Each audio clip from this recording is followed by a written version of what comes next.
So what is up with 360 video cameras? I feel like they are everywhere. Hey guys, Meredith here. Welcome back from summer. It's been a little sporadic here on the VidProMom YouTube channel. You know that I kicked off an epic summer of awesome back in June. I went to the GoPro Mountain Games. Actually, I gave away a GoPro also. I went to the Adirondacks. I gave away a Narbox. Oh, and I also surpassed 25,000 subscribers here on the VidProMom YouTube channel. If you're one of them, thanks for being here.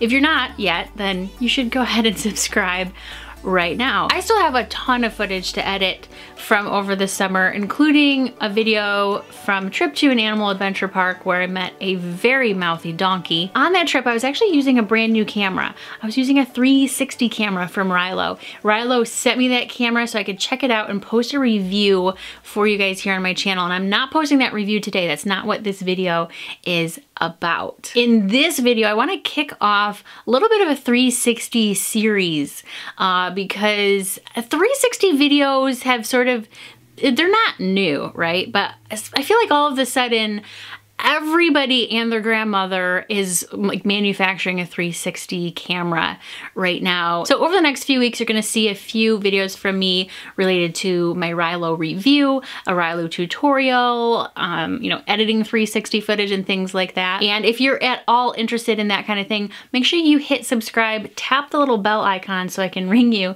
anytime I have a brand new upload. So what is up with 360 video cameras? I feel like they are everywhere. And I'll be honest with you, I have sort of felt like 360 video has been a little bit sort of on the gimmicky side for the last couple years.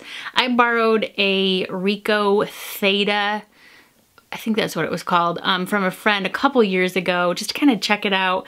And it was kind of like, yeah, this is cool, but I don't foresee me actually using it. I don't know why I would need to. And the whole like process of editing and stuff it just seemed really cumbersome and just not worth it. Maybe for viewing a live event or real estate photography. I mean, 360 videos are brilliant for real estate listings, right?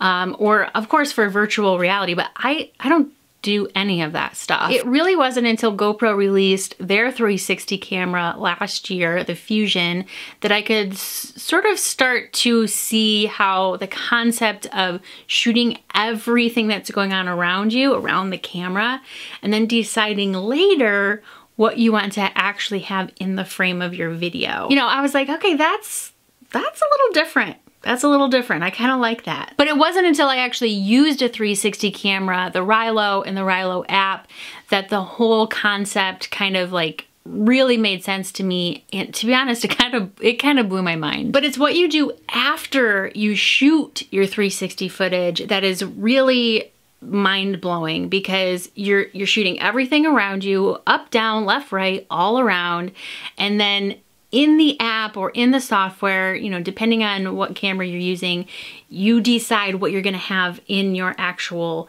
frame. So you can create a video that appears as if you had the camera and you panned it over here or down here, but you didn't. You didn't move the camera. The camera stayed still. It's just in the app or in the software, you told the frame to move over here and then move down here. It's smooth. It's almost like you had a gimbal, but there's no gimbal. You're not moving the camera. You're just moving the frame, right? And due to things like stabilization and stuff like that, it's possible to make it all smooth. It sounds like science fiction, but it's like, it's a real thing. It's really cool. And it really kind of seems like 360 cameras are becoming a little bit more consumer friendly. They're not just for real estate photos and they're not just for virtual reality. They're just getting better.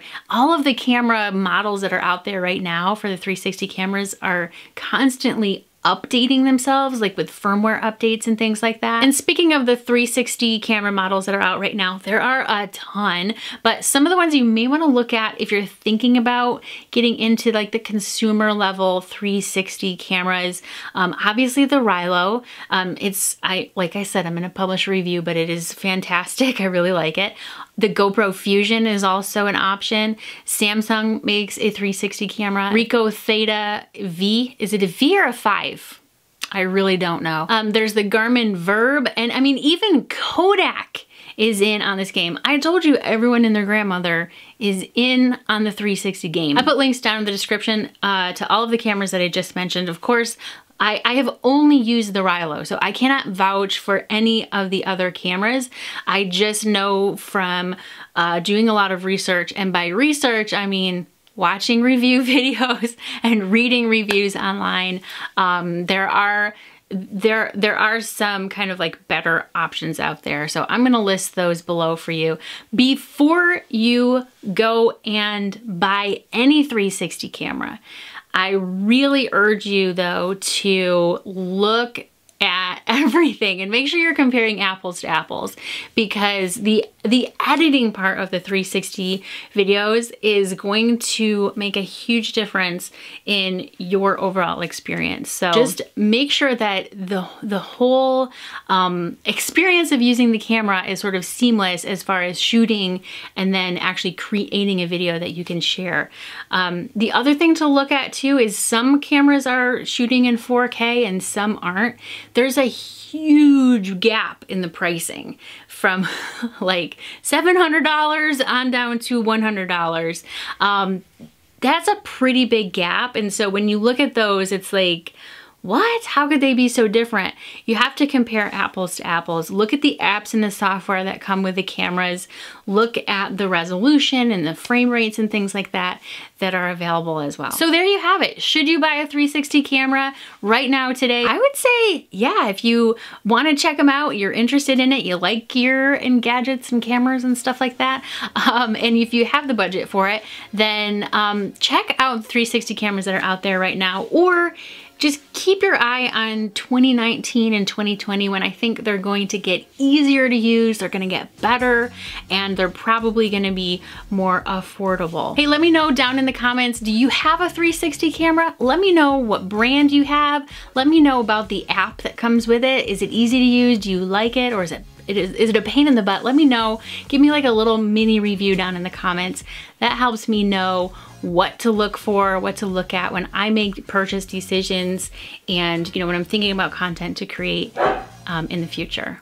And that'd be my dog barking. Hey, you're awesome, by the way, so let's be friends. Make sure you hit that subscribe button, give me a thumbs up on your way out, and I'll talk to you next time. Bye.